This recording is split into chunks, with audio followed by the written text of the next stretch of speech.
All right, good evening. My name is Heike Demster. I'm the Associate Director of Public Relations and Outreach at YoungArts. My pronouns are she, her. The YoungArts campus is situated on the traditional homeland of Native nations, including the Tequesta, the Calusa, the Taino, and today the Miccosukee and the Seminole. We pay our respects to the elders, past, present, and future, and recognize their continued existence and contributions to our community. Welcome and thank you all for joining us this evening. This is a special info session dedicated to the film discipline at YoungArts. And we want to encourage all artists aged 15 to 18 or in grades 10 to 12 to apply, of course, and become part of the YoungArts community to get access to a lifetime of support and ongoing connections with peers and mentors. But before we begin, I have a few housekeeping notes. We will be using the chat for any questions, but you can also raise your hand, so feel free to use either. We are recording this session for everyone who couldn't make it today, so we can share it after. So if you are concerned with your privacy, please make sure you change your name to first name only on your display, so we can still address you, but you have some protection. Again, so we will use the chat, use it at any time throughout, and we will be sharing some additional resources in the chat as well. So it is my pleasure to welcome my colleague Nidra Ward, Associate Director of Winner Programs at YoungArts, Film Panel Chair Kimberley Browning, and 2021 winner in film Mariah Barrera. Kimberley Browning is a filmmaker and film festival professional based in LA. Her film credits include Uprooted, a jazz dance documentary that recently premiered at HBO Max, and the upcoming feature Acting Like Nothing Is Wrong, which premieres this fall. She's the founder and festival director of Hollywood Shorts and is an associate short film programmer at Tribeca Festival. She also serves as a program advisor for Tribeca's Untold Story feature grant program. Mariah Barrera is a Mexican-American filmmaker born and raised in Michigan. She's currently based in New York City, where she is a junior at Columbia University. With over 30 awards for her art, Mariah is a 2021 YoungArts finalist in film, 3 times Scholastic Art Award American Visions nominee, and Hispanic Heritage Foundation National Awardee in Media and Entertainment. Her work has been shown in festivals such as Dark NYC and highlighted by the Adobe Gen Create, The Washington Post, and Now This. Her films aim to contextualize themes of social justice and equity through the lens of her family's experiences in the urban Midwest. Using these stories, Mariah is passionate about bridging the gap between narrative and documentary film through the use of poetry. Currently, she's working on a documentary as a Still I Rise film fellow. So there's a little bit of information about our speakers. Thank you so much. I'll pass it on to Kimberley. Thank you. Excellent. Welcome, everybody. Thank you so much for joining us today. We hope that we can answer your questions and get you excited about applying. We can't wait to see all your work and get to know you. And I welcome Mariah. Say hello. Hello, everyone. I'm Mariah Barrera. I was a 2021 winner in film for YoungArts, and I'm currently a rising junior at Columbia University, and I'm studying film and creative writing. So yeah, excellent. And I'm from Grand Rapids, Michigan. So amazing. So really excited to dig into your questions. Nidra is going to facilitate questions for us.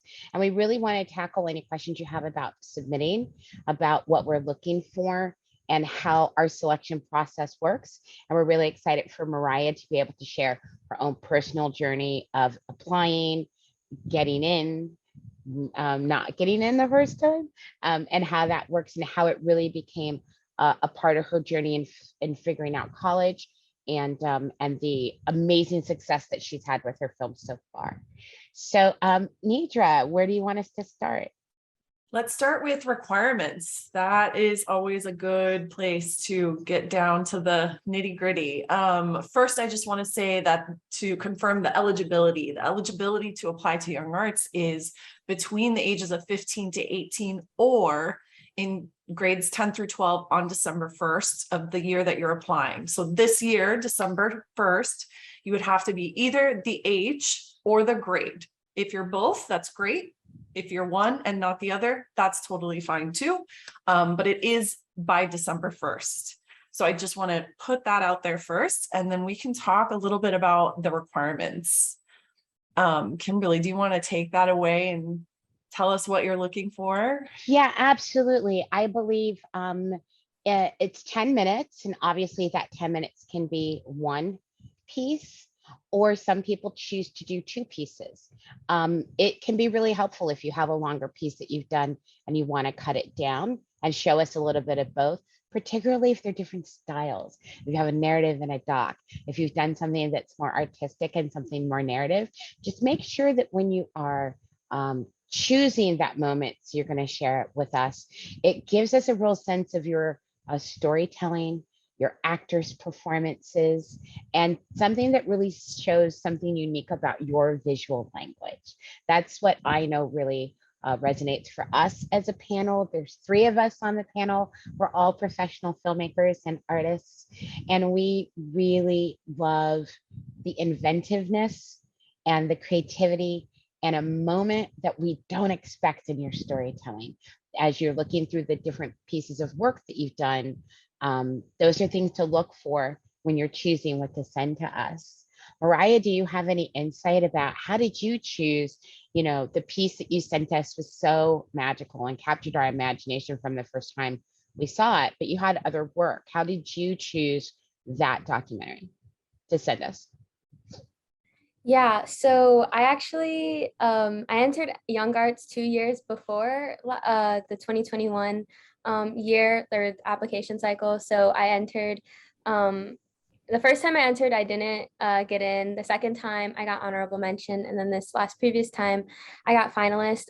But something I noticed as the years went on and I was applying and choosing what to pick, when I first started, when I first was introduced to YoungArts and I was looking at past submissions, I think, my mind instantly went into what do the panelists want from me? Like, what type of film are they looking for specifically?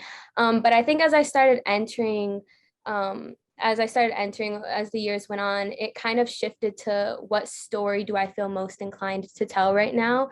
And I think for me personally, when I kind of abandoned the mindset so much of like, I'm going to make something exactly what they want. There's no way you can know exactly what they want, but I feel that my voice has shined most authentically when I was focused about what story I cared about most in that moment, and what is a topic that I was passionate enough to get me across the finish line of filming and editing and getting a film in by the deadline, because it is very challenging, especially when you're a student.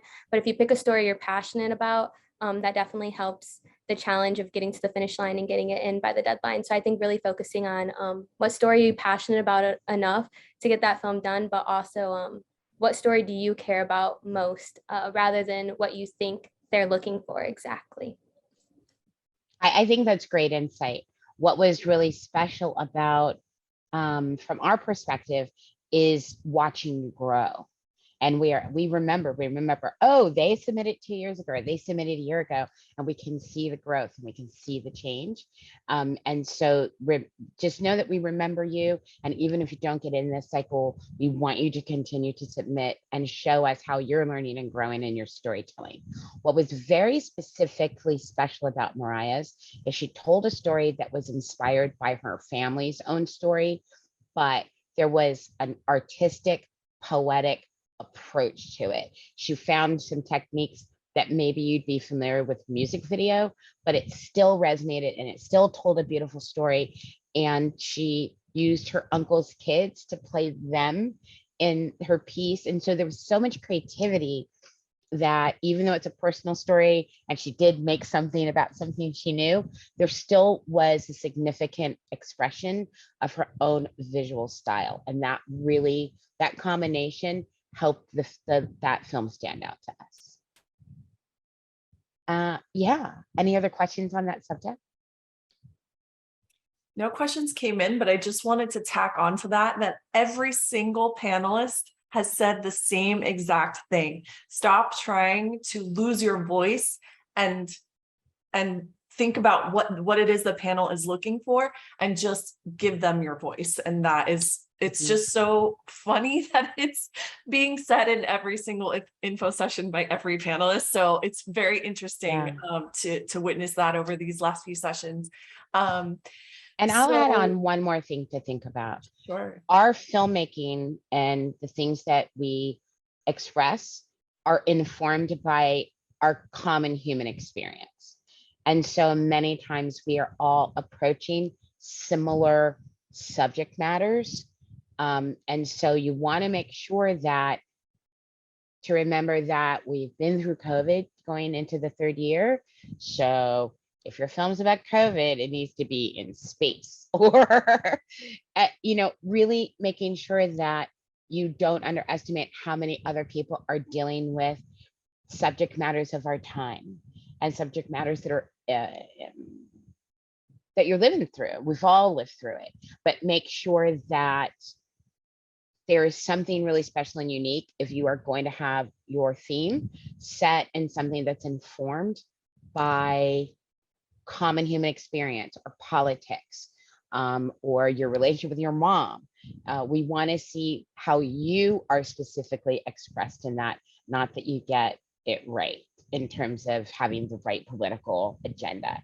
Or I'm an activist. Okay, great. But tell us about your artistry. Show us your artistry.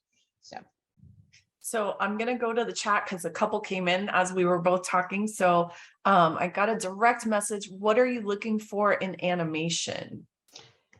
We love animation. We're really expanding. We always have great animation guests that come and mentor as well. I believe that some of the best storytelling comes from the animation space. It's so difficult to achieve it. And with animation, I don't think we are as concerned with the medium that you use. I don't need to see 3D Studio Max. I don't care if it's cutouts, cardboard stop motion, or if it's something you do in Premiere and After Effects.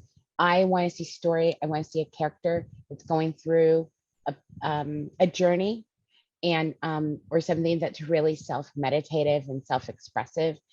So for us, story and character is way more important than the medium that you use. I don't care about the type of paint. I just want to see how you paint. Great, great. The next one is about the time limit. Does it have to be exactly 10 minutes long, or can it be a little longer or a little shorter? So my gift I'm going to give to you is that in any art discipline, the most important thing when you get out in the world and you start applying for jobs, trying to get hired on a film crew or an animation team, is can you follow directions? And so what's most important is that's the direction. So that ends the conversation as far as I'm concerned.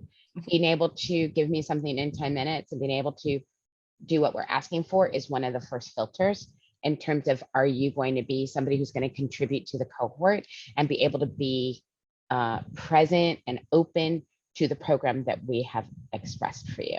So. And I just want to clarify that the 10 minutes is the max. So yeah, of course, well, under 10 minutes, but 10 is the max. Next one, how do you approach adjudicating experimental work? Absolutely. We have experimental people who are very well versed in experimental. That's part of our selection team. We're very conscientious about bringing in people who are experienced in all kinds of different forms. I personally I'm very well versed in experimental. And so I'm looking for obviously a really strong point of view. I'm very, I think our team, the inventiveness and the ability to clearly put forth your personal statement despite the visual or edit. I don't want an editing exercise. I want expression of an opinion or observation, emotional. Taking the audience on an emotional journey is something that's really critical in how we adjudicate experimental. And obviously the visual manipulation or construction is where we can really see the maturity of your storytelling. All right. Next is having a stronger narrative more important or having a distinctive, unique one? Ask the question again. Is having a stronger narrative more important or having a distinctive, unique one? You know, it's a great question. I like somebody who's swinging for the fences. And even if the story doesn't completely come together, but you attempted a more complex narrative, I think is something we would have a conversation about. Being able to land the plane, that was really important. But if it's a really simple story and it's something we've seen a lot, that probably isn't going to be as successful as somebody who absolutely had more distinct or unique approach. Even if there are beats or coverage that you missed, we still are probably going to get more excited about an artist that is demonstrating a wider worldview. Mariah, how do you navigate that? That's a question I'm sure that you navigate, especially being at school where you want to do something that's going to be able to impress the teachers and get the A, but also being true to your own authentic self and the type of storytelling that you do. How do you navigate that?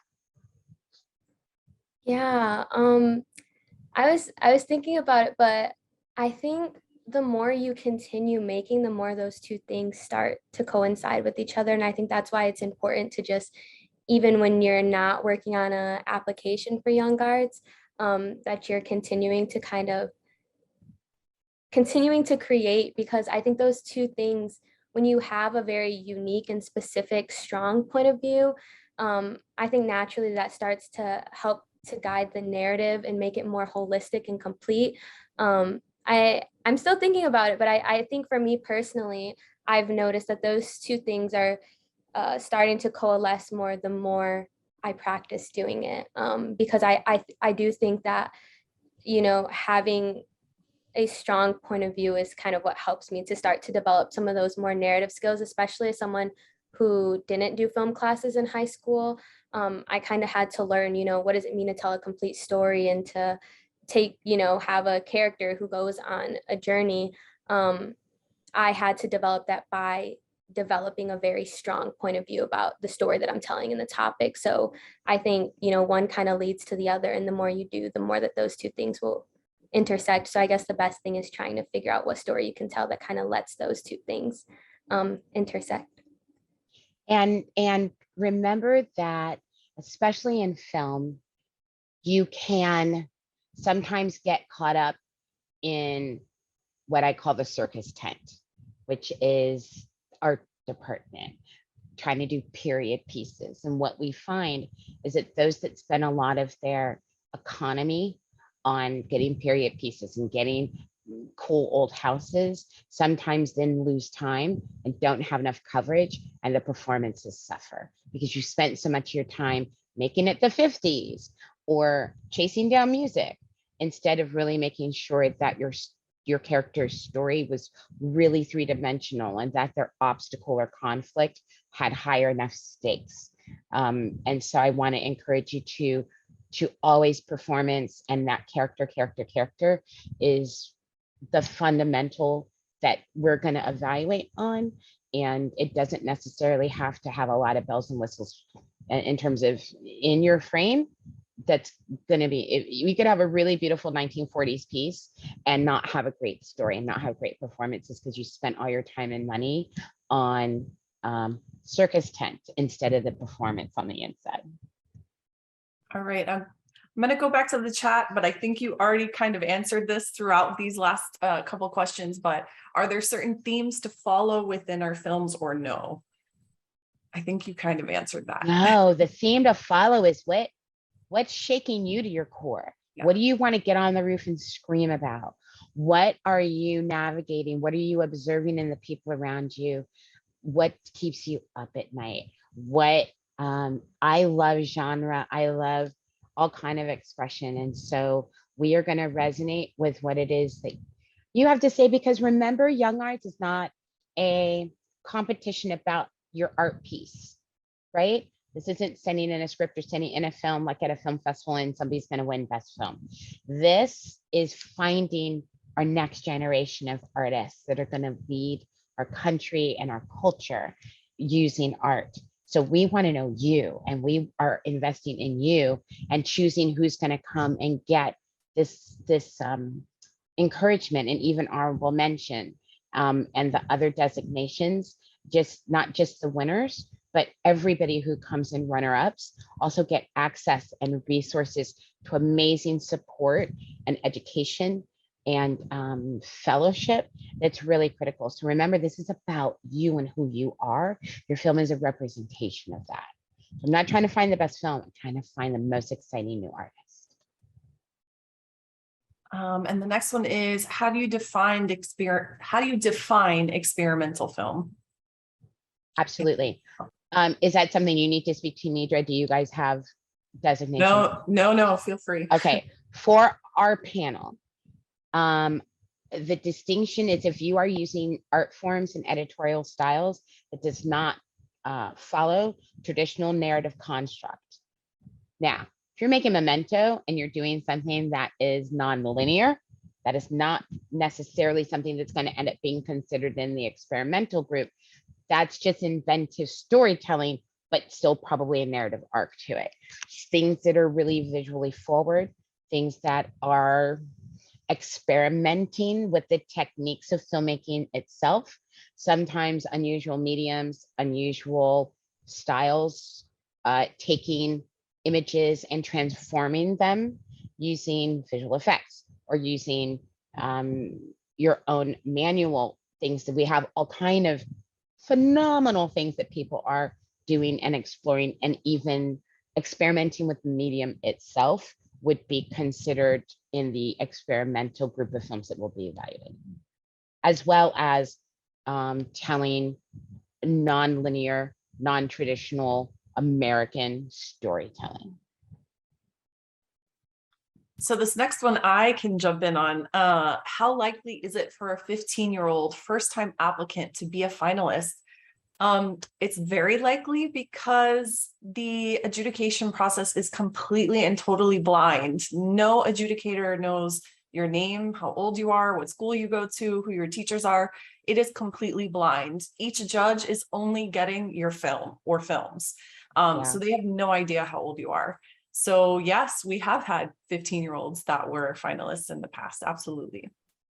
And that goes to also remember the rules that in many, that's really important that you show us the film, cut your credits off, things like that. I think some people forget that part, and we want to make it as equitable for everybody. So it's really important that you guys really follow those guidelines of, if you have your credits, say in your opening frames, export it out, go in there and send us an export that doesn't have it in there. It's really important.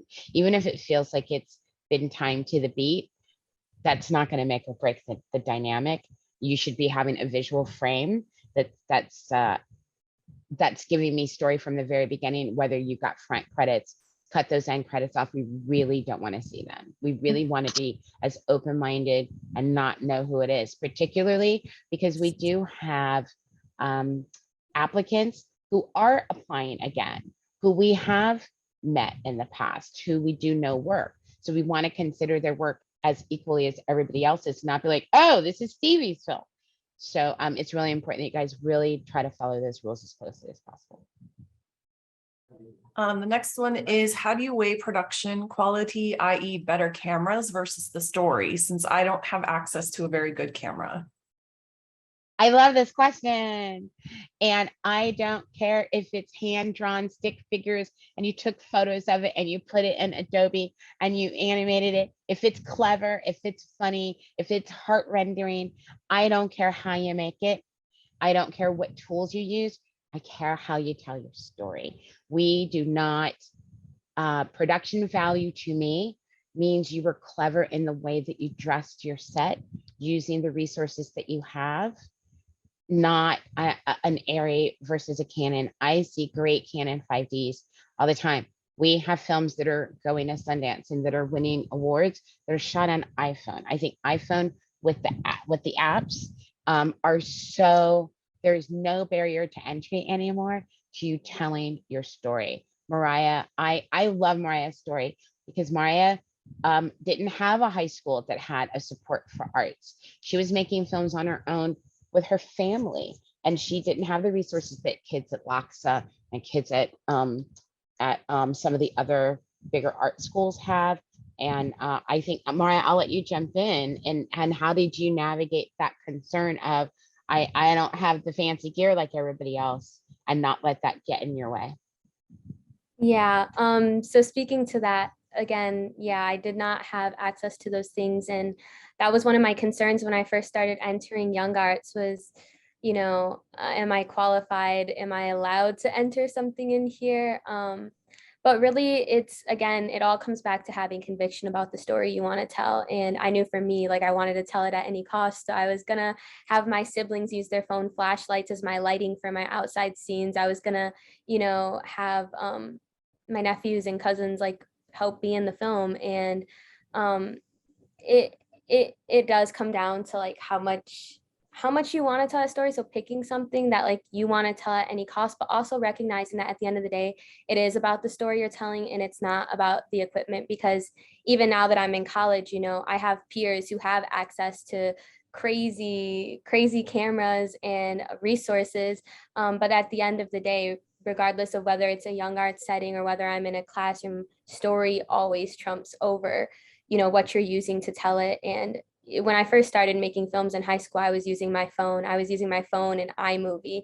But it's important to lean into whatever you have, because ultimately that's the only reason why I'm able to tell the stories now that I have like a better camera. If I would have just got that camera back when I was, instead of using my phone, I wouldn't have developed my storytelling skills. So really lean into what you have, because you're the only person who can tell your story. No one can tell it better than you. Even if they have equipment, they can't tell the story like you can tell it because it's yours. So just lean into that. That's beautifully said. I want to remind you that utilizing your limitations and then being smart creatively about what you have and what you don't have. What was smart about the way that Mariah did it is because there was such a lyricism and a musicality that she was using her young nephews and cousins who weren't actors, but she didn't give them narrative script. She designed their expression to organically be natural to what a 7-year-old and an 8-year-old kid would how they would move and how their physical interaction told that story, so that she didn't have to rely on them not being able to memorize lines or deliver good performance. Their performances were beautiful because they were authentic, because she structured the different personalities of these characters with who and how they moved and how they emoted. And that led to it being an artistic choice, not her trying to pretzel things because she didn't have. And I just love the way that you said that, Mariah.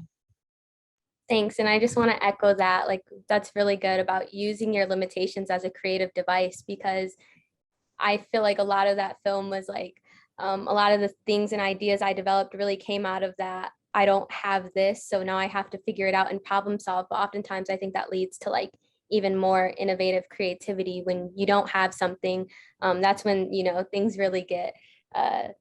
really get creative. So definitely just lean into all of your limitations and not seeing them as limitations, but more as like a springboard for your ideas.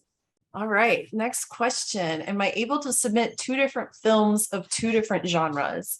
So I can speak to that. You can submit 2 different genres within one application, but the 2 films cannot max past the 10 minutes. So yes, you can submit a main film and then your second film as a different genre, but it must not exceed the 10 minutes. As for applying, let's say you want to apply with 1 10-minute film in narrative and 1 10-minute film in experimental, that is actually not allowed. You would have to select one or the other if you have 2 extensive films that go over that 10 minutes. And think about, sure, we do want to see your abilities and that you can play in different sandboxes, but if you're sending us half of 2 different things, how much of an impact are you maximizing the impact you can have with us? Sometimes I think one of those films is probably more developed or better than the other. Just send us that one. I think that's really important. As if you have something that maxes out the 10, don't be as worried. I want to see a successful story, and that will go farther than if I see half of one and half the other, and I'm not getting, I don't know if you can land the plane in either. Great. Next one, what ultimately differentiates between who is picked to become finalists versus honorable mentions? I do want to just touch base on the award levels because there are 3 of them. Finalists is the top, honorable mentions, and then merits. And I also want to just mention that finalists are capped. So those are restricted amounts that the panelists are allowed to select. And then honorable mentions and merits are unlimited. So there is no restriction on how many they can award in that. But Kimberly, do you want to speak to the difference in? Absolutely. I think one of the things to think about is, as Nidra said, we do have the ability to award merit designations to those that are of merit. So it's really, did this film accomplish all the things in successful storytelling, innovative visual language, strong, clear sound, good production? Is your sound well recorded? Are you well edited? Are you telling a clear story? Did you get your shots?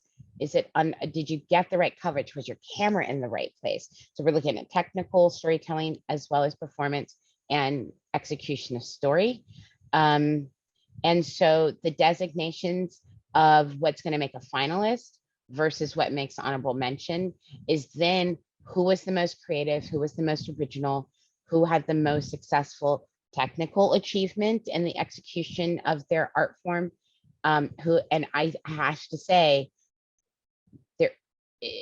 great performance is always, to me, the thing that, we might be able to see a finalist maybe had some technical flaws, but if performances were great and the story was well envisioned, that absolutely that would keep somebody in the finalist category. If something was really, really close, but we can't wait to see what they do next, if things didn't quite come together, that's going to put you in more of an honorable mention where keep going. We can't wait to see your next one.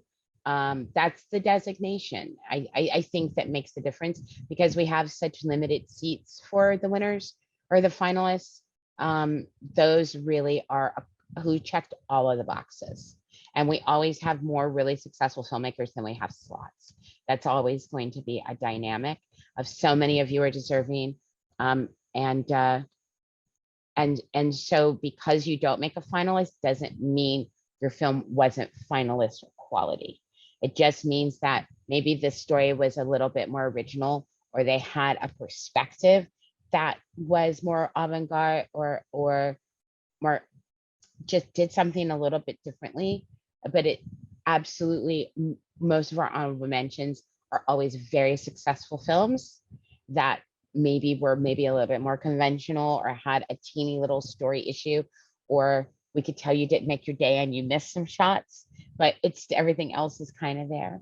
So I hope that's insightful. I know it's hard there's no black and white. This isn't a law school exam. So a lot of this is very subjective. So since you can't make a film that's going to pass our test. So you just have to do you, and you have to do it authentically to you. And then you have to trust the process that if this is the opportunity, it's going to make sense. It's going to come together. So that leads into this next question is how many people are chosen as finalists. So I just want to start off by saying that film actually has somewhere around 300 to 350 applicants each year. It varies from year to year. And there is a first round that actually gets those 350 films before it gets to Kimberly and the rest of the panel. And the number that usually gets to Kimberly and the rest of the panel is somewhere between about 50, 60, 70-ish, or somewhere around there. And then from there, finalists is usually about a cap of 10. Sometimes they've had 8, so sometimes they haven't selected all 10 of them. But for the most part, the last few years have been 10. And again, honorable mentions and merits are unlimited. The next question is asking about, is a shorter film 2 to 3 minutes okay?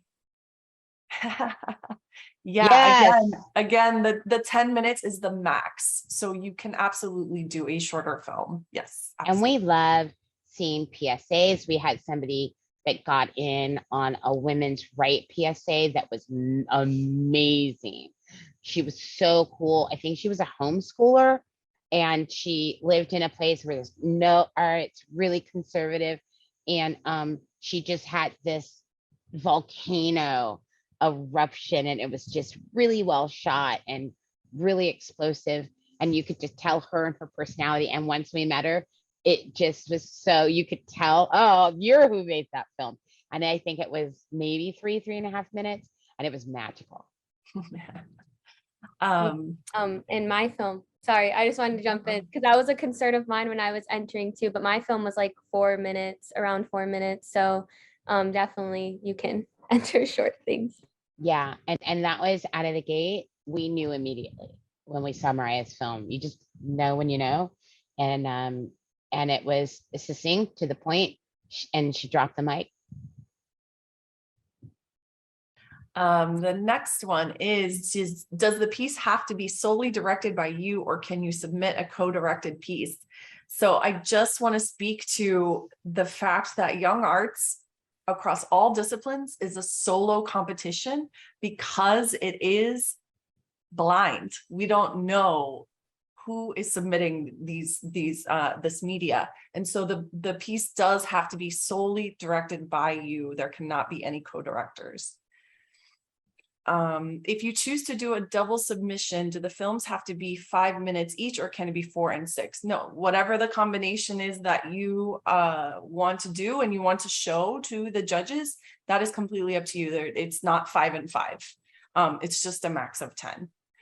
And if you submit something that's longer, we're going to watch the first film all the way through, and the second film we will stop at the 10-minute mark, and it will be noted that you did not follow directions. That is something that goes into our conversation on our evaluation on the maturity of our artists, and are they ready for this program? This is an elite program. It's the best one in the nation, and things like that go into consideration. When we are making our recommendations and evaluations for presidential scholars, these are the complete artist is really critically important. So I keep harping on it because we want to make sure you guys really understand people are paying attention to what you do, what you're putting on social, like all of it. You have to be really conscientious about reflecting who you are. Great. So I got a direct message. Is there anywhere we can watch Mariah's film? Yes, I will put a link in the chat. Awesome. Yay. And next one, how do the scholarships work for those who are chosen as finalists? So I just want to make sure that everyone knows they are not scholarships. They are monetary awards, which means cash in your pocket. Finalists who attend National Young Arts Week, which is the program exclusively for finalists held in January, normally in Miami, Florida. Last 2 years have been virtual, but we will be in person for 2023. You are eligible to receive anywhere from $1,000 to $10,000, and those are the different levels for finalists. If you are a finalist who does not participate in National Young Arts Week, you receive $500 monetary award.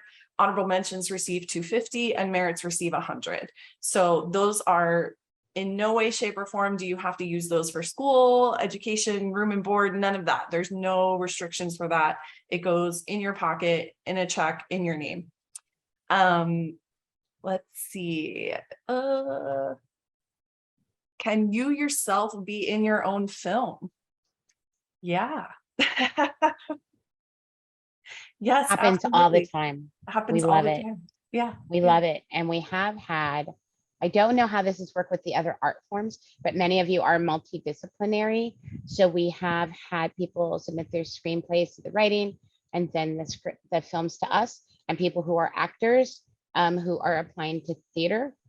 I think that that's also, we have people who apply to different disciplines to try to get in one of the disciplines. So that's something to consider. We love people who greenlight themselves and show both sides of their abilities. We love it. Awesome. And then this next one is presidential scholars only for seniors. So yeah, I'll talk a little bit about presidential scholars. They are nominated during National Young Arts Week. So you would have to be named a finalist and attend National Young Arts Week. Their qualifications, yes, you will have to be nominated during your senior year. So they have to be high school seniors, and you have to have a GPA of 3.24 or higher in order to be nominated. And let's say that you are attending, that you get named a finalist and you're attending National Young Arts Week as an underclassman.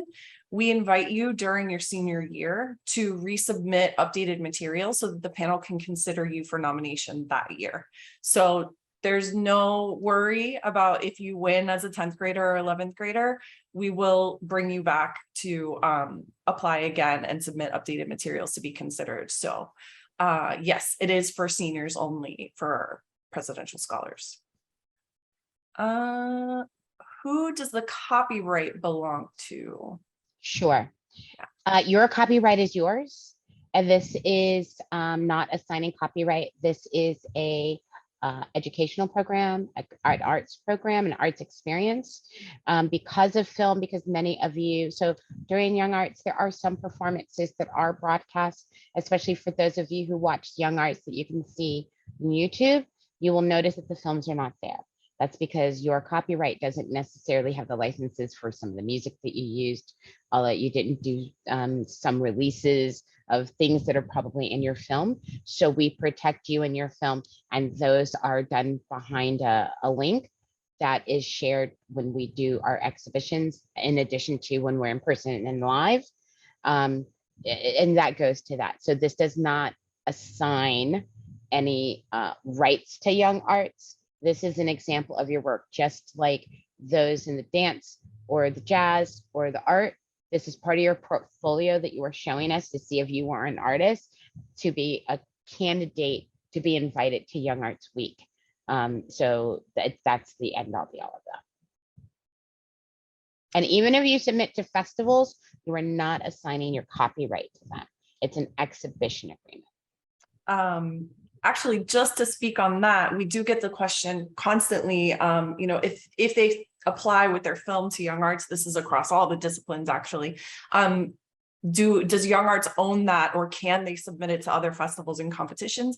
Absolutely. Young Arts does not own anything, and we don't, as Kimberly just said, we don't hold rights even for honorable mentions and merits if your film is not actually presented to the public, but we don't own any submissions that are sent to us.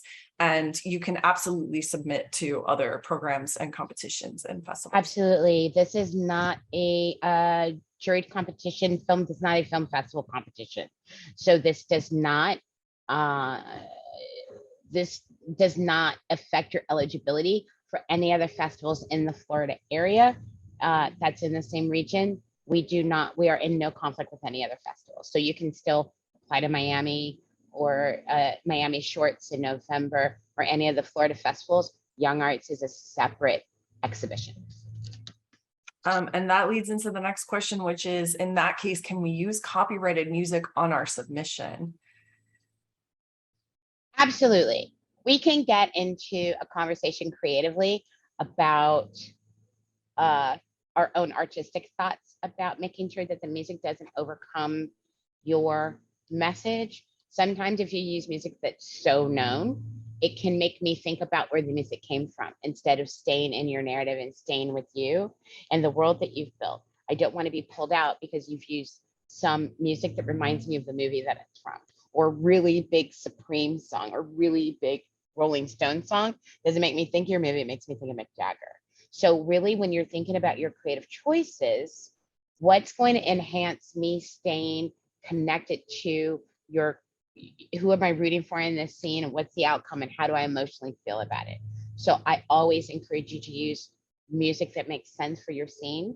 And there is if your scene needs this one song and it's the only song that's going to work, then you got to work on your scene, because your scene should work independently of that. That being said, absolutely, because we do a live screening, if you do have music that you have found on the internet and things like that, we don't have an issue with that.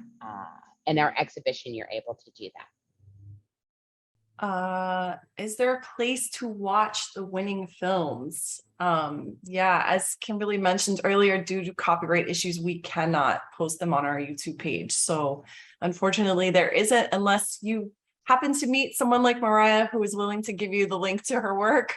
Or if you come to any of the performances and you see the film night, yeah, absolutely. But also those nights are actually live streamed. So we are able to do it and cast it and live stream it in the moment, but we cannot post it historically on our YouTube page. So I encourage you to tune in for National Young Arts Week next year on Wednesday night to watch the dance and film.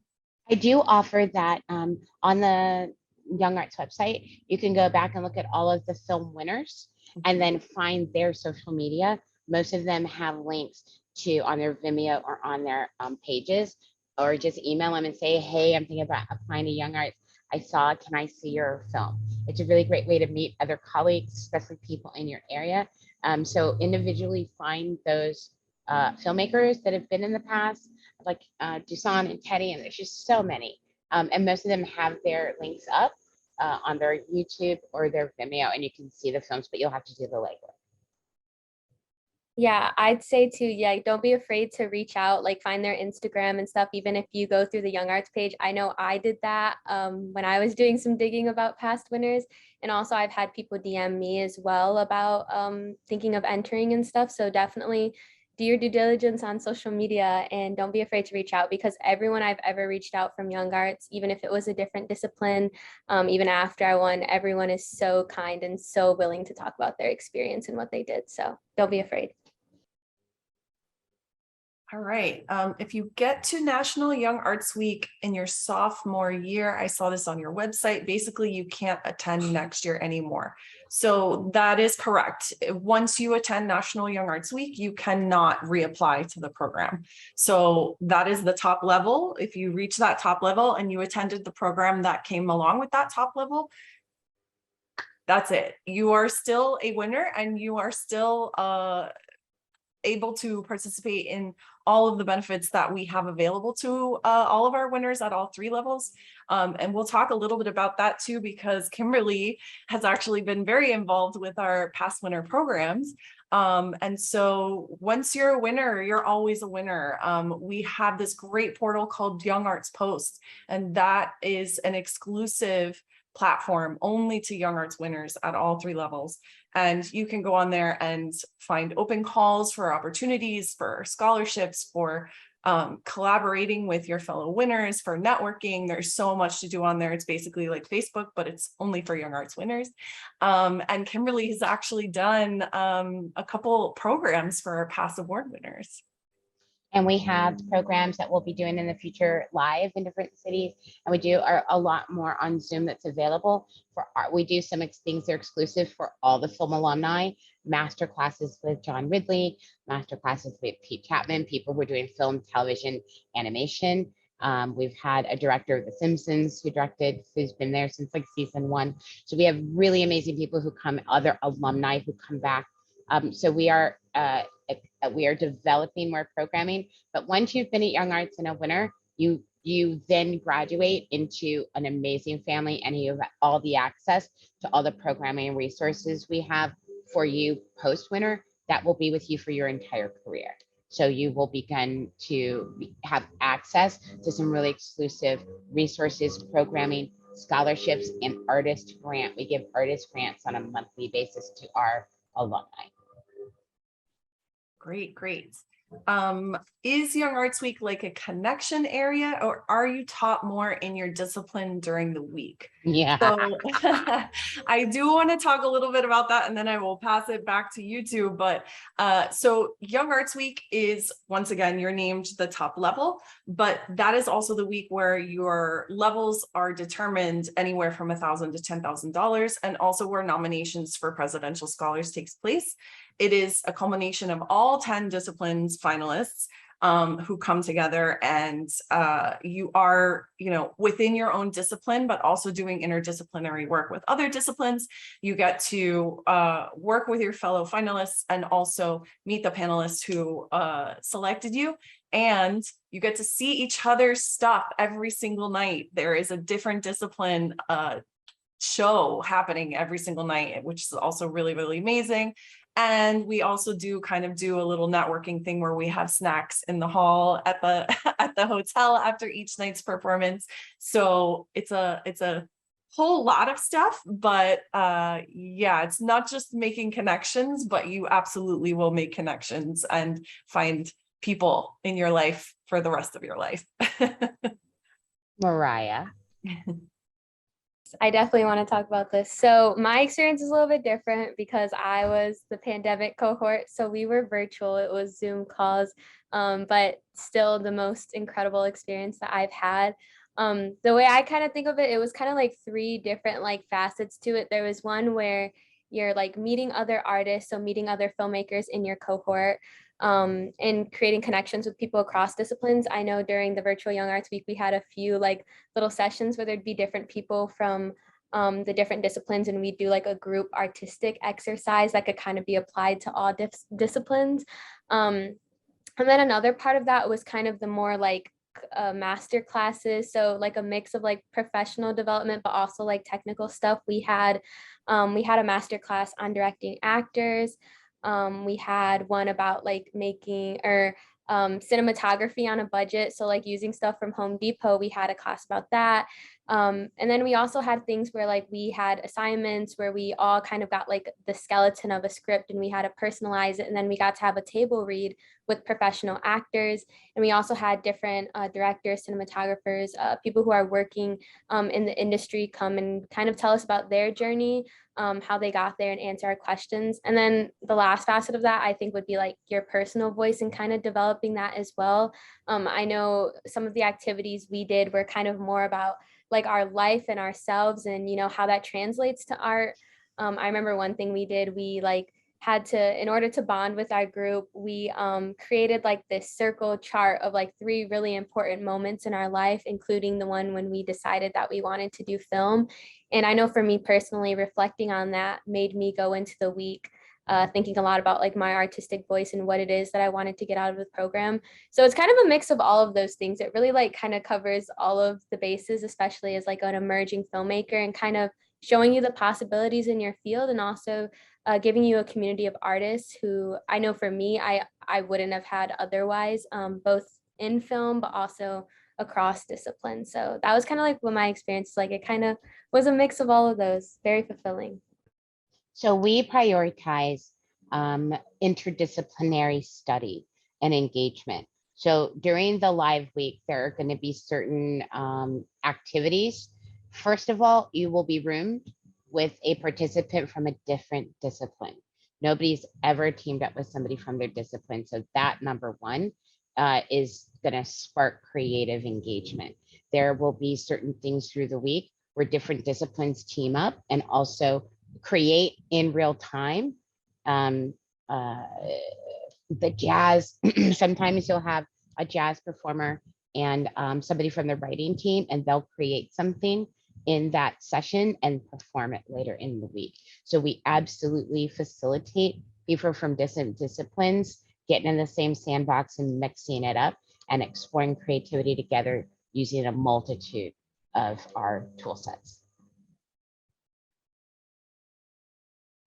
All right, we have about 6 minutes left. If there are any other questions you want to drop in the chat, if you think of questions after the session, please feel free to email apply@youngarts.org.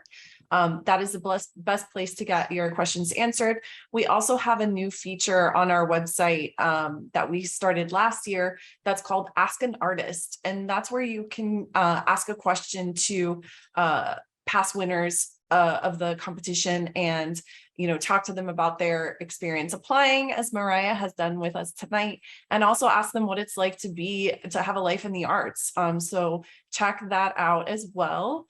And yes, apply@youngarts.org. That was just dropped in the chat too.